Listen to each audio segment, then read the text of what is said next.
Hey guys, thought I'd give you a little review of 3 great wheels. Okay, first of 2022.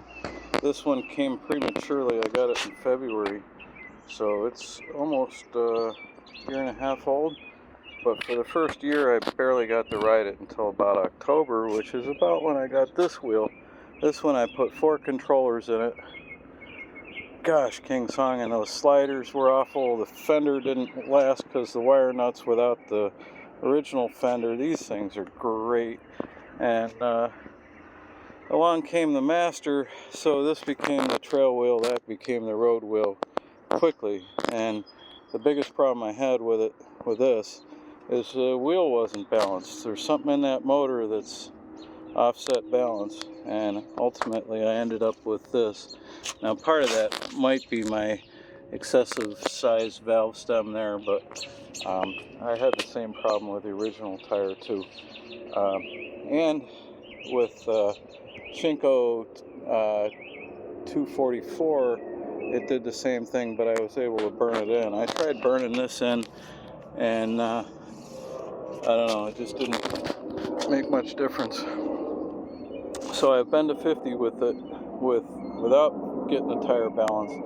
Now I got the tire balance, and oh, by the way, here's how you can tell that I bottom it out once in a while. Like when I hit speed bumps going 30, I tend to bottom it out, which is okay. It has nice supple suspension for the rest, so I'm really not inclined to put the trail type linkages on it. Speaking of which, linkages, S22 is Trail King because it's got that 3-to-1 at the bottom and 1-to-1 at the top. So this 350-pound spring works really nice, and by the time it's halfway through the range, or 3/4 of the way through the range, it's effectively a 1,000-pound spring. Now I have a 650-pound spring in this one and this one, and it works for a road wheel because it's linear, and that makes it soft.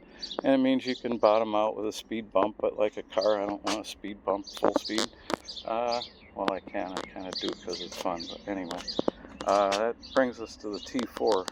T4 arrived when the S22 was still struggling, and it's been a killer wheel, although changing that tire, boy, with the thickness this way versus the diameter of the tire just made that a real pain to work. This bolt here got stuck in the hole, so that didn't work, even though it sees nice too. But yeah, the screw actually broke off in the fender, and I learned later, if I de-aired the shock, well, I don't have air shocks, but if I disconnected it, I could have slid this down to get the wire through here, but I just cut it a little bit right there. Made a nice mod to it to fix that. Oh, and then my seat mods. This is necessary to hold the spring. I managed to bust one out, a couple of them out the other way. But anyway, the set screw that goes for the trolley handle actually sets the height of the spring. The seat, you can see where there's a couple trolley hole things there, or set screw marks from having it set down lower. And for me, 23 inches is the right height above the pedals. I have that height with all 3 of them. Not sure what else to say. I guess I would say that for a beginner rider, the T4 is a great wheel. More advanced riders can enjoy the more advanced features of these wheels, but it takes a while to really appreciate these differences.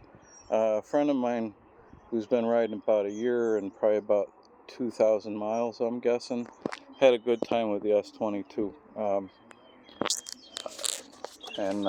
Meanwhile, it's tempting to try to grind down this tire a little more. It's just so top heavy the way it is, but it works. All right, thanks.